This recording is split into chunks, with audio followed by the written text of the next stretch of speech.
Once upon a time, in a quiet village, a brother and sister named Evan and Lila lived with their father and a cruel stepmother. Their mother had passed away, and the stepmother made them work from sunrise to sunset, giving them only scraps to eat.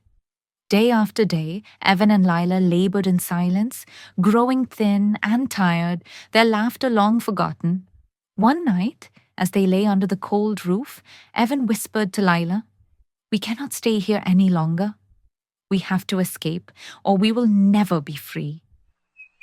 The next morning, when no one was watching, they ran into the dark, whispering forest. The trees loomed like giants, their branches twisting and scraping the sky. Strange sounds echoed around them, but the children pressed on, holding each other's hands tightly. Hours later, through the fog and shadows, a strange sight appeared. A hut made entirely of chocolate, candy, and sugar. Its walls shimmered, the roof glistened, and the scent of sweetness filled the air. Their stomachs growled. They could hardly believe it. "A place full of food. Maybe we're saved," whispered Lila. An old woman stepped out of the hut, smiling. Her voice was soft and inviting. "Come in, children. You shall eat, rest, and be safe." Hungry and desperate, Evan and Lila stepped inside. The door closed silently behind them. The smile on the woman's face faded. Her eyes turned dark and cunning. "Welcome," she said, but there was a cruel edge in her voice. She locked Evan in a small cage, saying, "You will grow fat and tender for my feast." Lila was forced to clean the hut, cook and serve the witch while fear churned in her stomach. She could see Evan's small fingers gripping the bars, and she began to plan. Each day, the witch demanded that Evan stretch out his finger to test his fat. Clever Evan held out a bone instead, fooling the witch over and over. Lila waited for the perfect moment. On a morning when the witch ordered her to check the boiling oven, she acted quickly. With all her strength, she pushed the witch into the flames, ending the danger forever. The cage opened. Evan ran into Lila's arms, tears and laughter mixing as they realized they were finally free. Exploring the hut, they discovered chests full of gold and jewels, treasure beyond their wildest dreams. With the treasure, Evan and Lila returned home, bringing prosperity to their father's house. Their stepmother was gone, and their father welcomed them with love and relief. From that day on, they never went hungry, and the memory of fear faded, replaced by courage, hope, and adventure. It was midnight when the last train whistled through the quiet station. Among the few passengers sat a tired man named Rohan, clutching a small gift box. He stared out the window, watching raindrops race each other down the glass. Tomorrow was his mother's birthday. He hadn't visited her in 5 years. They had fought the day he left home. Angry words, slammed doors, and silence that lasted too long. Now, guilt sat heavier than the luggage at his feet. He whispered to himself, "I just hope she still wants to see me." At the next stop, an old woman entered the compartment. She smiled kindly and sat opposite him. "You look worried, son," she said softly. Rohan hesitated. "I'm going home to ask for forgiveness." The woman nodded. Mothers never stop waiting.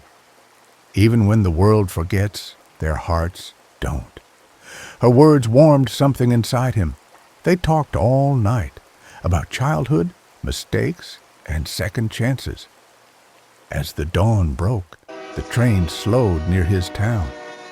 Rohan turned to thank her, but the seat was empty. Only a faint scent of jasmine lingered. Confused, he stepped off the train and hurried home. His sister opened the door, eyes teary. "Rohan, you're late," she whispered. "Ma passed away last night." He froze. The world blurred.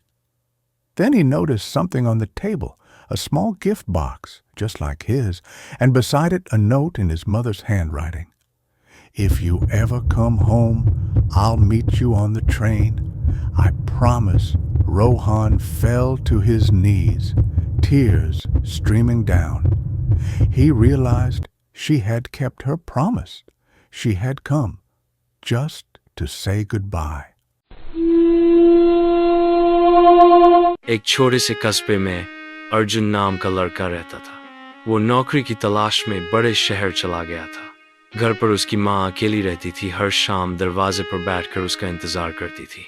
माँ, बस थोड़े दिन और, जब अच्छी नौकरी मिल जाएगी तो आपको अपने साथ ले जाऊंगा। दिन हफ्तों में बदले, हफ्ते महीनों में। माँ के सफेद बाल और आंखों का धुंधलापन बढ़ता गया, लेकिन उसका विश्वास वही रहा, मेरा बेटा जरूर आएगा। एक दिन डाकिये ने घर का दरवाजा खटखटाया। हाथ में एक लिफाफा था, अर्जुन का खत। माँ की आंखों में चमक आ गई। कांपते हाथों से उसने लिफाफा खोला, लेकिन अंदर सिर्फ एक छोटा सा नोट था। माँ, माफ करना, इस बार नहीं आ पाऊंगा, काम बहुत है, अगली बार जरूर। उस रात माँ खामोश रही। अगले दिन पड़ोसियों ने देखा माँ उसी कुर्सी पर बैठी थी, जैसे हर दिन बैठती थी। बस इस बार उसकी आंखें बंद थीं और चेहरे पर मुस्कान थी। कुछ हफ्तों बाद अर्जुन लौटा, नौकरी, पैसे और उपहारों के साथ। पर दरवाजे पर किसी ने स्वागत नहीं किया। टेबल पर वही कुर्सी थी और उस पर पड़ा था एक लिफाफा, माँ का आखिरी खत। बेटा, अब तू आ भी गया तो मैं नहीं रहूंगी, पर मुझे तुझ पर गर्व है। तू मेहनती है, अच्छा इंसान है। बस अगली बार किसी को इतना इंतजार मत कराना। अर्जुन की आंखों से आंसू गिर पड़े। उसने माँ का खत अपने दिल से लगा लिया। Every morning, people in the village found their mirrors cracked. No gold missing, no doors broken, just mirrors. The thief left one note each time. I only take what you don't need.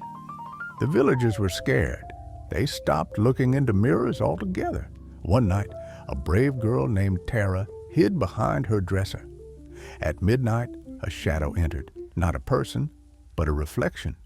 It whispered, "You all stare at me, but never see yourselves. So I'm leaving." The next day, every mirror in town turned black.